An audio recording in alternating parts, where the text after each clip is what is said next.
क्या हाल चाल दोस्तों, कैसे हैं? आशा करते हैं आप स्वस्थ होंगे, मस्त होंगे और अपने अपने घरों में पढ़ रहे होंगे। तो जैसा कि आपको पता है कि आपका विद्युत धारा का ये तीसरा क्लास है, जिसमें हम विद्युत धारा के दूसरे क्लास में हम ओम्स लॉ को समझे थे, ओम्स लॉ में जाने थे, समझे थे ओम्स लॉ के बारे में। उसमें ज़्यादा व्याख्या से मतलब आगे हम और क्लास नहीं ले पाए थे, क्योंकि उस दिन कुछ मेंटल डिसऑर्डर हो रहा था, जिसके कारण नहीं पढ़ पाए थे, आगे के क्लास को हम नहीं कर पाए थे। लेकिन आज के क्लास में हम जानेंगे, समझेंगे आगे जो ओम्स लॉ से आगे की तैयारी है, ओम्स लॉ से आगे की जो समझ है, वो सब चीज को हम जानेंगे। तो आपको प्रतिरोध के बारे में बताए थे, प्रतिरोधकता के बारे में बताए थे, और प्रतिरोधकता का फॉर्मूला को भी आपको बताए थे, रो एल बटा ए वाला फॉर्मूला जो था शायद। अगर नहीं बताया तो आज के क्लास में हम उसको फिर से थोड़ा सा दोहराएंगे, और उससे एक नंबर फिक्स वाला जो सवाल है वो आएगा, वो हम करवाएंगे उसको। या तो ऑब्जेक्टिव में वो सवाल दे देगा, और ऑब्जेक्टिव में देगा तो उसको तोड़ के रख देना है, और सब्जेक्टिव में देगा तो उसको फोड़ के रख देना है। तो करना क्या है, अभी प्रतिरोधकता को हम समझेंगे, प्रतिरोध को जानेंगे, प्रतिरोधकता के साथ साथ प्रतिरोध को करने का प्रयास करेंगे, ठीक है। उसके बाद हम समानांतर श्रेणी, श्रेणी क्रम समूहन को समझने का प्रयास करेंगे। पहले समूहन को समझेंगे, समूहन क्या होता है, उसके बाद समानांतर श्रेणी, उसके बाद श्रेणी क्रम समूहन क्या होता है, वो सब चीज को समझने का हम प्रयास करेंगे। तो बच्चा चलिए अब शुरू करते हैं बिना किसी देरी के साथ, और अपने सफर की ओर, विद्युत धारा के सफर की ओर चलने का प्रयास करेंगे। और जैसा कि आपको पहले मैं पढ़ा चुका हूं, प्रतिरोध क्या होता है। प्रतिरोध वो होता है जो करंट को आने नहीं देता है और बोलता है रुको तुम जो मत आगे जाओ, वो क्या होता है, प्रतिरोध होता है, ठीक है। उसके बाद अगर आगे जाए प्रतिरोधकता, तो प्रतिरोधकता औकात है किसका, प्रतिरोध का, कि तुम कितना करंट रोक सकता है। प्रतिरोधकता उसकी औकात है कि आप कितने करंट रोक सकते हैं, उसको हम क्या कहते हैं, प्रतिरोधकता। प्रतिरोधकता गुण है, प्रतिरोधकता गुण है। अगर मान लीजिए कोई लड़का या लड़की कोई अच्छा है तो उसके गुण है, उसका बिहेवियर अच्छा है तो वो उसका गुण है, वो उसका क्या है, वो उसका गुण है। अगर कंडक्टर में रेजिस्टेंस है तो वो पदार्थ है, अंदर में कुछ कहीं ना कहीं कुछ उसको अपोज कर रहा है, लेकिन रेजिस्टेंस का गुण क्या है कि वो रोक रहा है करंट को, और वही गुण क्या कहलाती है, रेजिस्टिविटी कहलाती है, जिसे हम प्रतिरोधकता कहते हैं। प्रतिरोध और प्रतिरोधकता में अंतर यही है कि प्रतिरोध एक पदार्थ है जो कि करंट को रोकने का प्रयास करती है, और प्रतिरोधकता क्या है, जो करंट के औकात को बताती है कि हम कितना करंट को रोक सकते हैं। करंट का वह गुण, मतलब चालक का वह गुण जो बताए कि हम कितने करंट को रोक सकते हैं, वो क्या कहलाती है, प्रतिरोधकता कहलाती है। आपको पिछले क्लास में हमने समझा दिया प्रतिरोधकता क्या होता है। प्रतिरोधकता को हम लोग दर्शाते हैं रो से, प्रतिरोधकता को दर्शाते हैं रो से। किससे दर्शाते हैं, रो से। इसको कहते हैं रो, और इसका ऐसा यूनिट ओम मीटर होता है, जैसा कि हमने पिछले क्लास में कर लिया। और नहीं किया जाके आप देखिए पहले क्लास को, और पहला क्लास को समझिए, जानिए, उसके बाद यहां पर आइए पढ़िए, ठीक है। तो आगे चलते प्रतिरोधकता को समझते हैं। कुछ टर्म है, प्रतिरोधकता किसी न किसी पे डिपेंड करता है, प्रतिरोधकता किसी न किसी पे निर्भर करता है, और किस पे निर्भर करता है वो सब चीज को हम समझते हैं। थोड़ा स्पीड बढ़ा रहे हैं क्योंकि पिछले क्लास में ये सब रिवीजन कर दिए हैं, फिर धीरे धीरे समझेंगे, ठीक है।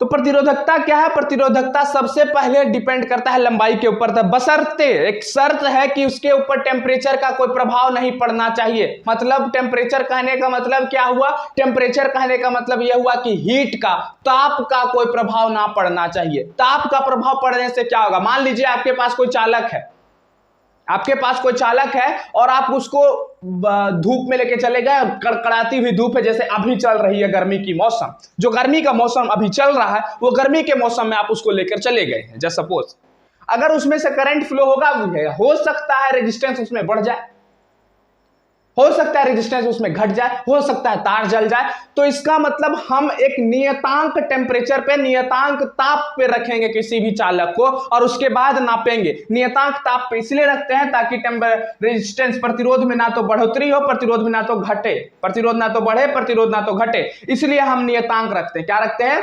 नियतांक रखते हैं। अब नियतांक रखने के पीछे यही कारण है बच्चा, ठीक है। तो रेजिस्टिविटी जो होता है या प्रतिरोधकता जो होता है, वो लंबाई पर डिपेंड करता है। किस पर डिपेंड करता है, लंबाई पर डिपेंड करता है। लंबाई को इंग्लिश में कहते हैं लेंथ, और एल से दर्शाते हैं लंबाई को।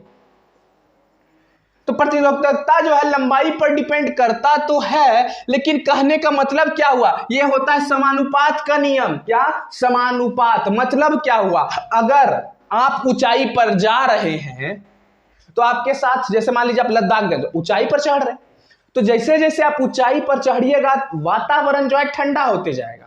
तो जैसे जैसे आप बढ़ रहे हैं वैसे वैसे वातावरण जो है बढ़ते जा रहा है, ठंडी जो है बढ़ते जा रही है। और ठंडा जब बढ़ते जा रहा है तो वो क्या है, समानुपात है। मतलब आपके साथ जो बढ़े आपके साथ जो घटे वो कहलाती है समानुपात। मतलब जो साथ में बढ़े जो साथ में घटे वो क्या कहलाती है, समानुपात। मतलब एक चीज अगर बढ़ रही है तो दूसरा चीज भी साथ साथ बढ़े वो क्या कहलाएगी, समानुपात कहलाएगी। अगर वो चीज घटे और दूसरा चीज भी घटे तो वो क्या कहलाएगी, वो भी समानुपात कहलाएगी। तो इसका मतलब क्या हुआ, अगर प्रतिरोधकता बढ़ती है तो लंबाई भी बढ़ेगी, लंबाई भी बढ़ेगी। इसका मतलब क्या हुआ बच्चा, इसका मतलब यह हुआ कि मान लीजिए आपके पास छोटा सा तार है तो छोटा सा तार में छोटा रेजिस्टेंस लगेगा, मतलब इतना ही दूर तक ना रेजिस्टेंस लगेगा, इतना ही दूर तक ना प्रतिरोध लगेगा, इससे आगे तो नहीं लगेगा ना। आपके पास छोटा तार है और छोटा तार जो है छोटा रेजिस्टेंस छोटा प्रतिरोध प्रभाव करेगा, लेकिन वही यहां पर बड़ा तार आ गया, क्या आ गया, बड़ा तार। तो इसमें बड़ा प्रतिरोध न लगेगा, इसमें ज्यादा प्रतिरोध न लगेगा। तो ज्यादा जब प्रतिरोध लगेगा तो लंबाई पर डिपेंड किया कि नहीं किया, जितना ज्यादा लंबाई उतना ज्यादा प्रतिरोध, जितना छोटा लंबाई उतना कम प्रतिरोध। बात सिंपल है कि नहीं है बच्चा, हाँ है सिंपल, ठीक है। तो जितना ज्यादा प्रतिरोध मतलब उतना ज्यादा लंबाई, और जितना ज्यादा लंबाई उतना ज्यादा प्रतिरोध। तो प्रतिरोधकता क्या है, गुण ही ना है प्रतिरोध का। जितना ज्यादा प्रतिरोध बढ़ेगा उतना ज्यादा प्रतिरोधकता बढ़ेगा, सिंपल बात है। तो कहने का मतलब यही हुआ ना कि लंबाई बढ़ी तो प्रतिरोधकता बढ़ी, क्योंकि लंबाई के साथ साथ प्रतिरोधकता प्रतिरोध भी बढ़ती है। इसलिए आप देखते होंगे कि आप अगर लंबा वो तार लेते हैं, बहुत ज्यादा लंबा तार लेते हैं तो वोल्टेज कम होता है, बॉल जो जलाते हैं वो डीम वोल्टेज में जलती है। लेकिन वही अगर हम छोटे तार में बात करें तो छोटे तार में वोल्टेज हाई रहती है, क्योंकि उसमें रेजिस्टेंस प्रतिरोध कम लगती है, ठीक है। तो अब आगे चलते हैं और जानते हैं एक और नियम। प्रतिरोध जो है व्यतिक्रमानुपात होता है एरिया का। एक होता है समानुपात, एक होता है व्यतिक्रमानुपात। अब व्यतिक्रमानुपात क्या होता है बच्चा, व्यतिक्रमानुपात जो होता है वो होता है कि अगर आप ऊपर जा रहे हैं, अगर आप ऊपर जा रहे हैं मतलब अगर आप मान लीजिए जम्मू कश्मीर से ऊपर बढ़े, सियाचिन ग्लेशियर वगैरह आप जा रहे हैं, ठीक है। तो सियाचिन वगैरह जब अगर आप जा रहे हैं वहां जाइएगा तो आपका ऑक्सीजन धीरे धीरे घटेगा। इसका मतलब क्या हुआ बालक, इसका मतलब यह हुआ कि जैसे जैसे आप लोग ऊपर जाइएगा वैसे वैसे आपका ऑक्सीजन घटेगा। जितना ज्यादा ऊपर उतना ज्यादा ऑक्सीजन नीचे घटेगा। तो जैसे एक चीज आप देख रहे हैं कि आप ऊपर जा रहे हैं तो ऑक्सीजन घट रहा है, जितना ज्यादा ऊपर, बहुत ज्यादा ऊपर चले गए तो आप ही घट जाइएगा, मतलब आप ही फिनिश हो जाइएगा। तो उतना ज्यादा ऊपर नहीं जाना है, लेकिन अगर आप लिमिटेड ऊपर में हैं तो जितना जैसे जैसे ऊपर गए वैसे वैसे ऑक्सीजन खत्म होते गया। तो जितना ज्यादा ऊपर ऑक्सीजन धीरे धीरे घटते गया। तो जब इसका मतलब क्या हुआ, प्रतिरोधकता अगर बढ़ेगा तो एरिया घटेगा, एरिया घटेगा तो प्रतिरोधकता बढ़ेगा। समझे कि नहीं समझे, समझ में तो कुछ 100% है यहां पर नहीं आया होगा, लेकिन समझाने का काम मेरा है, समझने का काम आपका है, तो समझने का प्रयास करिएगा। आपके घर में इंडक्शन होगा, नहीं होगा कोई बात नहीं, हीटर होगा, नहीं होगा मान लेते हैं आपके घर में ना हीटर ना इंडक्शन, आयरन होगा, आयरन तो होगा ही ना। अच्छा छोड़िए आयरन भी नहीं, हम लोग मान लेते हैं हम लोग सिंधु घाटी सभ्यता के लोग हैं और हम लोग के घर में अभी बिजली आ रही है, जैसे सपोज से बिजली आ रही है, ठीक है। तो आप लोग अक्सर घर में देखे होंगे जो बिजली पोल से डायरेक्ट खींची जाती है हमारे घर में, वो मोटी तार होती है। क्या होती है, तार मोटी होती है। लेकिन घर में जो तार हमारा चलता है, घर में जो वायरिंग किया हुआ रहता है वो तार पतली होती है। तो आपने कभी गौर किया है क्या कि आखिर घरों में जो बिजली की तार उपयोग होती है वो मोटी क्यों होती है, और सॉरी जो पोल से जो तार खींची, मतलब कहने का मतलब यह हुआ कि जो पोल से तार खींची हुई रहती है घर में बिजली दौड़ाने के लिए वो मोटी क्यों होती है, और जो घरों में वायरिंग के लिए तार यूज की जाती है वो पतली क्यों होती है। तो इसका सिंपल सा रीजन ये है कि अगर एरिया बढ़ा तो रेजिस्टिविटी मतलब प्रतिरोधकता कम होगा, प्रतिरोधकता कम होने का मतलब प्रतिरोध कम होगा। मतलब इसका क्या हुआ कि एरिया घटा तो प्रतिरोधकता बढ़ेगा और एरिया बढ़ा तो प्रतिरोधकता बढ़ेगा। मतलब जितना ज्यादा मोटा तार, एरिया बढ़ा, एरिया बढ़ा तो उसमें प्रतिरोध कम लगेगा, प्रतिरोध कम लगेगा तो वोल्टेज करंट ज्यादा आएगा, क्योंकि हम रोकेंगे ही नहीं करंट को रोका ही नहीं। प्रतिरोध ज्यादा होगा तो क्या करेगा, करंट को रोकेगा। लेकिन क्या हुआ, यहां पर एरिया बड़ा हो गया। एरिया जब ज्यादा बढ़ गया तो उसमें प्रतिरोध क्या हो गया, कम हो गया। और जब प्रतिरोध कम हो गया तो करंट तो आसानी से न जाएगा, और जब करंट आसानी से जाएगा तो वोल्टेज तो हमको ज्यादा मिलेगा ही ना। इसलिए घरों में जो पोल से तार खींची जाती है वो मोटी होती है, किसके तुलना में, घरों की वायरिंग करने की वायर में तुलना में। घरों में जब वायरिंग की जाती है वो तार पतली इसलिए होती है क्योंकि उसमें एरिया जो होती है उसकी पतली होती है, एरिया पतली होती है, और पतली होने के कारण उसमें प्रतिरोध, अब एरिया कम तो प्रतिरोध ज्यादा, तो प्रतिरोध जब ज्यादा होगा तो वो प्रतिरोध क्या करेगा, करंट को रोकेगा। तो करंट को जितना जहां पर जरूरी होगा उतना ही करंट देगा। सिंपल बात। तो इसलिए यहां पर हम इस चीज को पढ़ते हैं, मतलब प्रतिरोधकता लंबाई पर डिपेंड कर रहा है, प्रतिरोधकता क्षेत्रफल पर भी डिपेंड कर रहा है, एरिया पर भी डिपेंड कर रहा है। बच्चा समझ में आया कि नहीं आया? आया होगा 100%। ध्यान से सुनिए, नहीं तो फिर से पीछे रिवाइंड करिए, फिर सीखिए। ठीक है, अब देखिए, अब इसको समीकरण 1 दे देते हैं, इसको समीकरण 2 दे देते हैं। इस दोनों समीकरण को अगर हम मिलाते हैं तो क्या होगा, रेजिस्टिविटी मतलब प्रतिरोधकता लंबाई के समानुपात है और व्यतिक्रमानुपात है एरिया का। लंबाई समानुपात है लंबाई इसका, सॉरी, प्रतिरोधकता लंबाई के समानुपात है और एरिया का क्या है, व्यतिक्रमानुपात है। और जब ये दोनों आ गया बच्चा, जब यही दोनों आ गया तो हमारा एक जन्मसिद्ध अधिकार है, और वो अधिकार को सुनिए। क्या है हमारा जन्मसिद्ध अधिकार, कि हमको नहीं पढ़ना है बट पढ़ना है। और जन्मसिद्ध अधिकार क्या है, ये जन्मसिद्ध अधिकार ये है कि अब से आपका जन्मसिद्ध अधिकार शुरू होगा 10वां से, और वो 10वां से जन्मसिद्ध अधिकार ये होगा कि ये समानुपात आप जहां पर भी देखिएगा उसको हटाना है, और उस समानुपात को हटा के इज इक्वल टू का साइन देना है। बच्चा तो समझना है ना कि ये समानुपात को हटा के जो जन्मसिद्ध अधिकार है हमारा, क्या जन्मसिद्ध अधिकार है, इज इक्वल टू देने का। और इज इक्वल टू देने का जो जन्मसिद्ध अधिकार है ऐसे ही थोड़ी दे देंगे, ऐसा ही थोड़ी दे देंगे। नहीं कहते हैं कि अगर आपसे कोई कुछ लेने आता है तो ऐसा ही थोड़ी दे देंगे, कुछ ना कुछ तो लेंगे। बैंक से आप लोन लेने जाइए तो बैंक आपको लोन ऐसा ही थोड़ी दे देगा, वो इंटरेस्ट रेट लेगा, आपसे कोलेट्रल का कागज मांगेगा, आपसे सबूत मांगेगा कि आपके पास क्या क्षमता है कि आप उसको दे सकते हैं, तो आपसे सबूत तो जरूर मांगेगा। तो इसका मतलब क्या हुआ, ये भी मांगता है सबूत कि तुम इज इक्वल टू कैसे किया, तो इज इक्वल टू ये ऐसे किया। बोला सरकार मेरे पास एक नियतांक है जिसको हम रेजिस्टेंस कहते हैं, उसका उपयोग जैसे ही करेंगे तो यहाँ पर इज इक्वल टू आ जाएगा। चलिए ठीक है, RL/A ये हमारा किसका, प्रतिरोधकता का फॉर्मूला हो गया। तो रेजिस्टिविटी प्रतिरोधकता बराबर RL/A हो जाता है। प्रतिरोधकता बराबर क्या हो जाता है, RL/A हो जाता है। इस चीज को दिमाग में रट के सोच के रख लेना है, ये बहुत ही इंपॉर्टेंट फॉर्मूला है आपके एग्जाम के पॉइंट ऑफ व्यू से। अब देखिए, अब इसको अगर हम इधर भेजें, इसको इधर लाएं तो आपको कोई आपत्ति नहीं होना चाहिए। अगर हो रहा है तो फिर से समझिए वीडियो को, ठीक है। तो रेजिस्टेंस बराबर प्रतिरोध बराबर एक फॉर्मूला निकल गया, प्रतिरोधकता गुने लंबाई बटे क्षेत्रफल, और ये हमारा क्या निकल गया, इसका फॉर्मूला निकल गया। ठीक है, तो इस चीज को नोट डाउन कर लेना है और आगे बढ़ना है। तो आगे बढ़ते बढ़ते समझते हुए आगे बढ़ना है, ठीक है। तो इसको यहीं पर हम इसको रहने देते हैं, आगे इसको मिटाते हैं, ठीक है। तो देखिएगा थोड़ा सा इसको आगे बढ़ेंगे। एक सवाल है, उस सवाल को कुछ नहीं करना है लेकिन आपको समझना है, नोट डाउन करना है उस सवाल को, क्योंकि वो सवाल एग्जाम के पॉइंट ऑफ व्यू से अति महत्वपूर्ण सवाल है। बच्चा वीवीआई की संज्ञा आप दे दीजिए, उसको आप वीवीआई की संज्ञा भी दे सकते हैं बिना कुछ सोचे समझे। तो कहने के मतलब ये है कि सवाल ये है बच्चा कि अगर किसी चालक का, सवाल लिखिएगा आप लोग, अगर किसी चालक के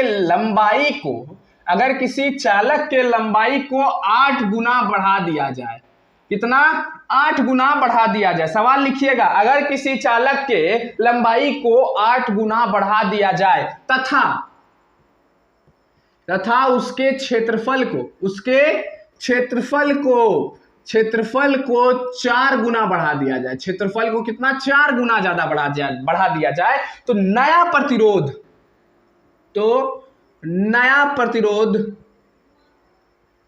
जो उत्पन्न होगा वो क्या होगा, जो नया प्रतिरोध उत्पन्न होगा वो क्या होगा। तो बच्चा ध्यान से इसको समझना है, ठीक है। ये सवाल आपके एग्जाम में 100% है, बन के आएगा और छपेगा एग्जाम में। तो छपेगा तो इसको हम लोग छापेंगे और बनाने का प्रयास करेंगे। तो मेरे साथ आपको बनाना है और समझना है पहले। तो आप लोग पॉज करके बनाने का अगर प्रयास करिएगा तो बनाइए, क्योंकि इसी फॉर्मूला पे बन सकता है, नहीं तो आइए यहां देखिए। हम जानते हैं कि रेजिस्टेंस का फॉर्मूला जो होता है, प्रतिरोध का फॉर्मूला जो होता है वो क्या होता है, प्रतिरोधकता गुने लंबाई बटे क्षेत्रफल। होता है कि नहीं होता है? होता है। तो हम नया प्रतिरोधकता जो निकालेंगे वो प्रतिरोध जो निकालेंगे वो ले लेते हैं, आर डैश होगा हमारा नया प्रतिरोध। क्या होगा? आर डैश होगा। तो आर डैश बराबर प्रतिरोधकता गुने लंबाई बटे क्षेत्रफल होता है। ये होगा कि नहीं होगा? एल डैश बटे ए डैश। नया जो क्षेत्रफल है वही होगा।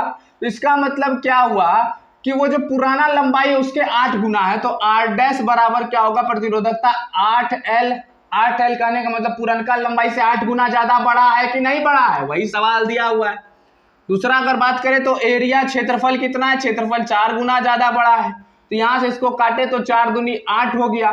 तो आर डैश बराबर इस 2 को आगे हम लिख सकते हैं, तो 2 गुने प्रतिरोधकता गुने लंबाई बटे क्षेत्रफल लिख सकते हैं कि नहीं लिख सकते हैं? आराम से लिख सकते हैं। अच्छा एक चीज बताइए, यहाँ प्रतिरोध बराबर प्रतिरोधकता गुने लंबाई बटे क्षेत्रफल होता है कि नहीं होता है? हाँ होता है। तो इसको ऐसे लिख सकते हैं ना बच्चा, इसको ऐसे लिख सकते हैं, प्रतिरोध बराबर 2 गुने ये जो है वो प्रतिरोध के बराबर है कि नहीं। देखिए तो यहाँ आर बराबर प्रतिरोधकता लंबाई बटे क्षेत्रफल, तो इसको 2R भी तो लिख सकते हैं। इसका मतलब प्रतिरोध डैश बराबर 2 गुने प्रतिरोध, मतलब आर डैश बराबर 2R। ये 2R क्या है? पुरनका जो प्रतिरोध है उस पुरनके प्रतिरोध से 2 गुना ज्यादा होगा नयका प्रतिरोध। तो पुरनका प्रतिरोध है, पुरनका प्रतिरोध से 2 गुना ज्यादा होगा नयका प्रतिरोध। ठीक है बालक, समझ में आया? तो समझ में आना चाहिए, जल्दी से इसको नोट डाउन करिए। फिर और आगे चलते हैं और समझते हैं नया नया चीज को। आज हम थोड़ा सा सीखेंगे, जानेंगे सर्किट वगैरह, सर्किट डायग्राम को सीखेंगे और आगे चलेंगे। फिर सर्किट के साथ साथ धीरे धीरे सीखने का प्रयास करेंगे। ठीक है, तो जल्दी जल्दी से नोट डाउन कर लीजिए, फिर आगे चलते हैं। हाँ तो मेरे गीदर एवं गिदरियों इधर देखने का प्रयास करिए। अब हम आगे चलते हैं, अब परिपथ आरेख को समझेंगे। किसको समझेंगे?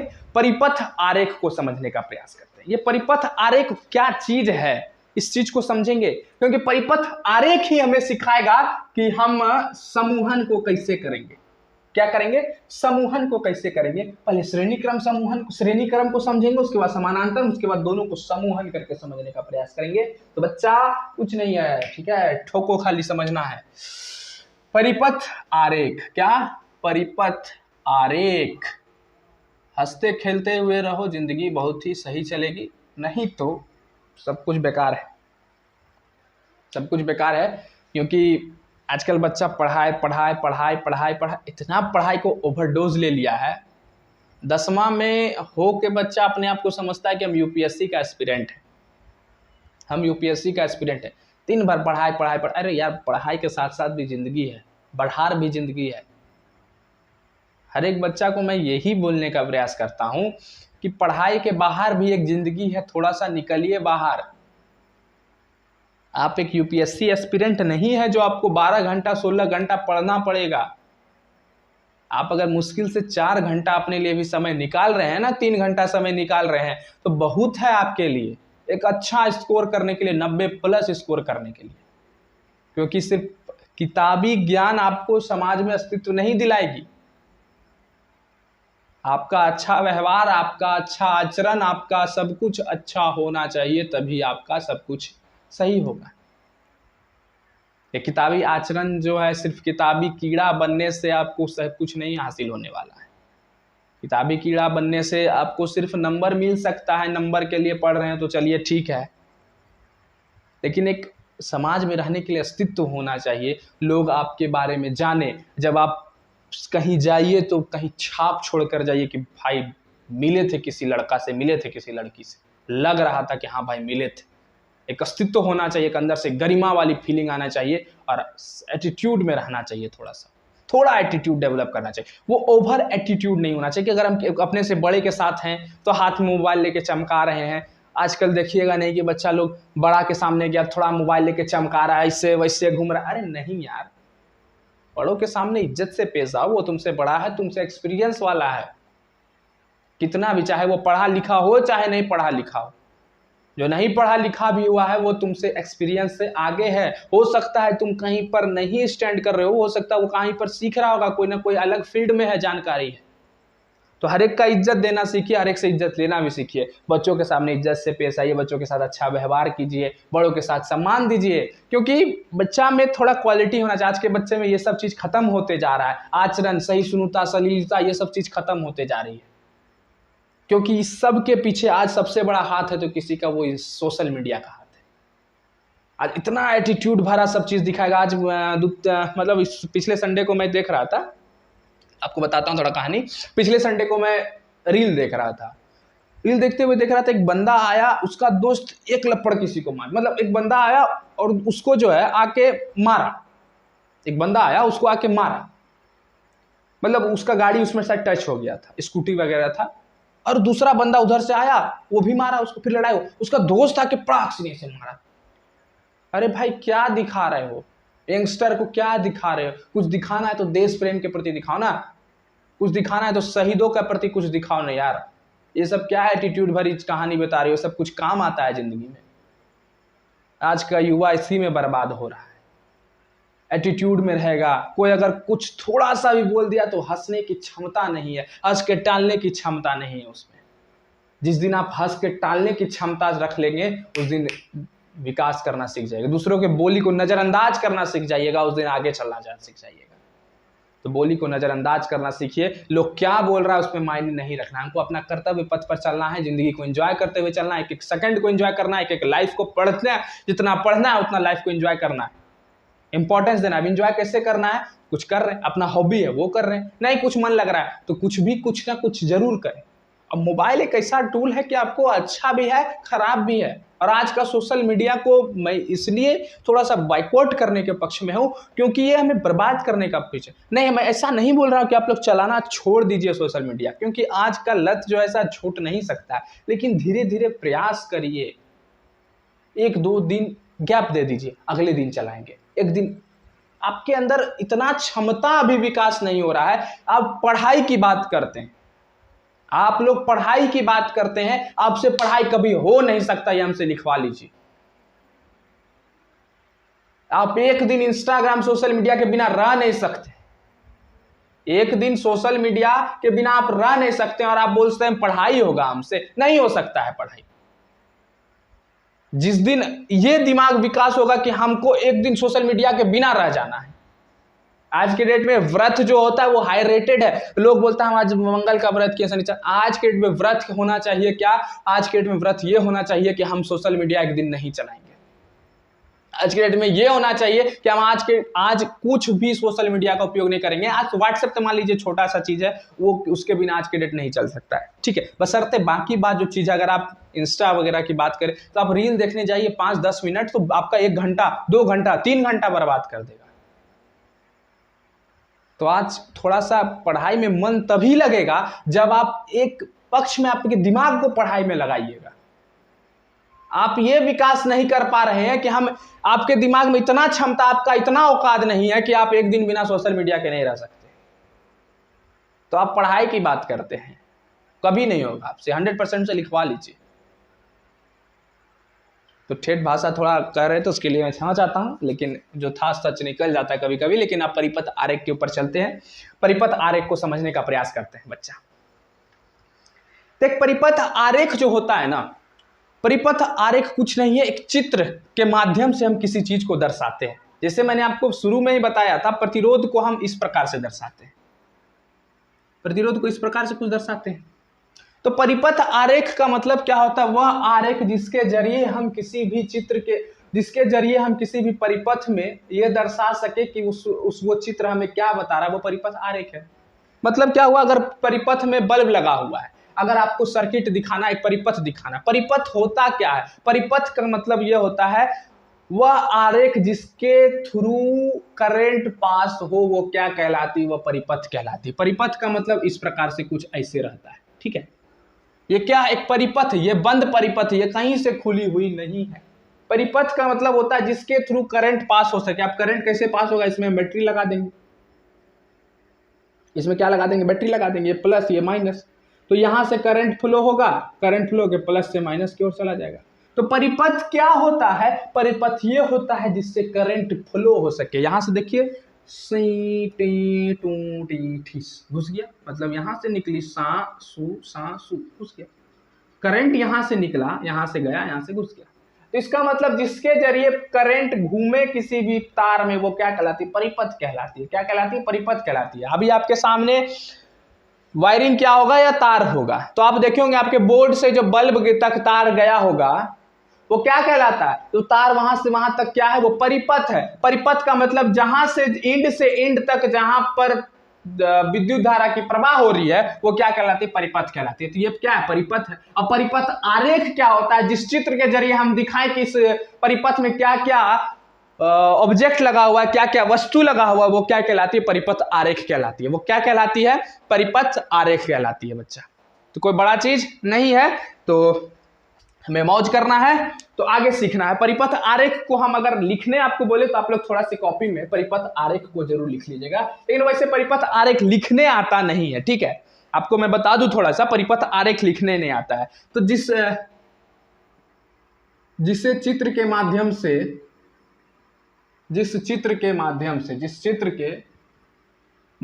से हम यह दर्शा सके कि किसी परिपथ में कौन सी वस्तु लगी है, वो परिपथ आरेख कहलाती है। क्या कहलाती है? परिपथ आरेख कहलाती है। परिपथ आरेख कहलाती है बालक, ठीक है? कहने का मतलब हुआ कि जिस चित्र के माध्यम से हमें यह पता चलता है कि इसमें बल्ब लगल है कि नहीं लगल है, इस परिपथ में विद्युत धारा में जो विद्युत धारा की प्रवाह हो रही है इसमें प्रतिरोध लगल है कि नहीं लगल है, ये हमको दर्शा सके, वो क्या कहलाती है? परिपथ आरेख कहलाती है। तो थोड़ा थोड़ा एक एक चीज को हम समझते हैं। तो सबसे पहली बात, हमको सेल को कैसे दर्शाया जाता है? सेल को याद रखिएगा, ऐसे करके दर्शाया जाता है। ये बड़का वाला डंडी प्लस को, ये छोटका वाला डंडी माइनस को। उसके बाद अगर हम बात करें बैटरी को, तो बैटरी जो होती है वो सेल के ग्रुप को कहलाती है। सेल के समूह को, जब बहुत सारा सेल को एक साथ जोड़ दिया जाए वो क्या कहलाती है? क्या कहलाती है? वो बैटरी कहलाती है। तो कहने का मतलब बालक ये हुआ कि आप लोग कभी टॉर्च देखे हैं क्या? तो जरूर देखे होंगे। और टॉर्च में बैटरी लगाए हैं क्या? जरूर लगाए होंगे। तो आप लोग देखे होंगे पहले एक बैटरी लगाते हैं, नीचे गया बैटरी, तो नीचे जो गया वो माइनस, ऊपर वाला प्लस, फिर दूसरा बैटरी लगाए जो नीचे वाला प्लस रहता है उसका मुड़ी माइनस वाले के पीछे लगता है, फिर उसके ऊपर उसका मुड़ी रहता है। तो इसका मतलब क्या हुआ? बैटरी क्या होती है? इस प्रकार से इसका समूह रहता है, प्लस माइनस छोटका, फिर बड़का प्लस, फिर माइनस छोटका, फिर बड़का प्लस, फिर माइनस छोटका। तो इसका मतलब क्या हुआ? सेल क्या हुआ? एक बैटरी, और बहुत सारा बैटरी क्या, मतलब बहुत सारा सेल क्या कहलाया? बैटरी कहलाया। ठीक है बच्चा, अब आ जाते हैं प्रतिरोध को कैसे दर्शाया जाता है। तो प्रतिरोध को भी हम समझेंगे। तो प्रतिरोध को बालक इस तरह दर्शाया जाता है, टाए टाए ठाए ठाए साए। प्रतिरोध को इस तरह से, एक ऐसे, ठीक है? उसके बाद हम बात करें प्रतिरोध के बाद, तो कुंजी को कैसे दर्शाया जाता है। कुंजी मतलब क्या होता है? समझे? कुछ समझा कि नहीं समझा तुम लोग? और समझना, कुंजी मतलब होता है स्विच। सिंपल बात, परिपथ में स्विच होता है कि नहीं होता? आपके बोर्ड में, आपके घर में बोर्ड में स्विच है कि नहीं है? हाँ है बच्चा। तो जब है तो कुंजी दो तरह का, स्विच दो तरह का हो जाएगा। अब बोलिएगा बेड स्विच है, वो बोर्ड वाला वो वाला नहीं बात कर रहे हैं। कुंजी मतलब होता है ऑन और ऑफ। स्विच ऑन होगा, स्विच ऑफ होगा। तो जब ऑन होगा, कुंजी जब बंद है मतलब ऑन है, कुंजी जब बंद है तो इसका मतलब इस तरह से दिखाया जाएगा। एगो ब्रैकेट उसके अंदर खुला हुआ, मतलब एगो ब्रैकेट, उसमें एगो टिकली साट दीजिए, क्या हो जाएगा? टिकुली साट दीजिए, तो क्या हो गया? वो कुंजी बंद कहलाएगा। कुंजी खुला हम कैसे दर्शाते हैं? खुला मतलब वो कुंजी जो है ऑफ है, स्विच ऑफ है, कुछ नहीं करना, टिकुली नहीं साटना है, बस हो गया। टिकुली नहीं साटना है। अब बात आती है बल्ब को भैया हम कैसे दर्शाएं। तो बल्ब जो होता है वो ऐसे होता है, ऐसे परिपथ गया, ऐसे एगो डिजाइन इस तरह दे दीजिए। सो ये बल्ब क्या हो गया, बल्ब हो गया। ये क्या हो गया, बल्ब हो गया। अब मान लीजिए तार हम लगा दे रहे हैं, तार जो है जोड़ रहे हैं दूसरे तार में, तार जो है जोड़ रहे हैं किस में, दूसरे तार में। तो एगो तार ऐसे गया और दूसरा तार को हम ऐसे करके इसमें जोड़ दिए, इसको ऐसे दर्शाते हैं। अब मान लीजिए तार तो जोड़ रहे हैं, तार जा रहा है, तार जोड़ रहे हैं, लेकिन इस तार में से उसको कोई संपर्क नहीं है। मतलब क्या, इस तार से कोई उसको लेना देना नहीं है। तो ऐसे ले जाएंगे तार को, उसके उड़ा देंगे, उसके बाद नीचे से ले आएंगे। ये तार गया उसके ऊपर से, मतलब एक तार दूसरे तार को बिना क्रॉस किए हुए चले जाए, उसको हम इस तरह से दर्शाते हैं। तो ये तार ऐसे कैसे करके चला गया। ठीक है बालक, कोई दिक्कत। अब आती है एमीटर और दूसरा होता है वोल्ट मीटर। क्या होता है, एमीटर ए मीटर और दूसरा होता है वोल्ट मीटर। इस दो चीज को पहले समझेंगे, उसके बाद अपने क्लास को आज हम एंड करेंगे और उसके बाद आगे चलेंगे अगले क्लास में, उसका श्रेणी क्रम समानांतर क्रम को समझने का प्रयास करेंगे। तो बालक एमीटर को कैसे दर्शाएं, तो बालक इधर देखना, एमीटर जो होता है वो ऐसे गया और कुछ ने एगो लाइन खींचना, एगो गोल बनाना, ए लिख देना, हो गया एमीटर। इधर प्लस इधर माइनस दे देना, वो लाइन खींचना, बीच गोल बनाना, ए दे देना, एमीटर हो गया। और वोल्ट मीटर में भी दे देना, दोनों बगल से लाइन खींच के प्लस माइनस दे देना। अब समझते हैं एमीटर क्या होता है, अब समझते हैं वोल्ट मीटर क्या होता है। ठीक है, हाँ समझते हैं पहले एमीटर और वोल्ट मीटर, उसके बाद क्लास को एंड करेंगे और खत्म करने का आज के क्लास में प्रयास करेंगे इस चीज को। तो बालक देखना, एमीटर, कभी सब्जी खरीदने गया होगा तुम लोग, सब्जी जब खरीदता है तो कितना लिया सब्जी, लिया तो नाप के लिया होगा ना, कि गया 100 रुपया लेके, आपको मान लीजिए आप जो है भिंडी लेने गए, सब्जी में क्या लेने गए, भिंडी। तो आप 100 रुपया लेके गए और आपको एक मुट्ठी से उठा के भिंडी दे देगा, नहीं ना यार, वो तराजू से तौला तो होगा कि हाँ भाई तुम 100 रुपया में 10 किलो भिंडी लिया या 15 किलो भिंडी लिया, जो लिया। तो ये 10 किलो वो 15 किलो क्या है, उसका नाप है कि तुम कितना भिंडी लिया, है कि नहीं है, हाँ है।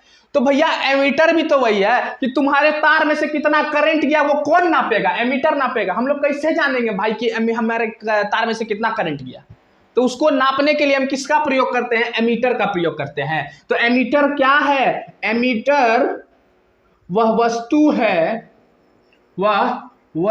है जिसके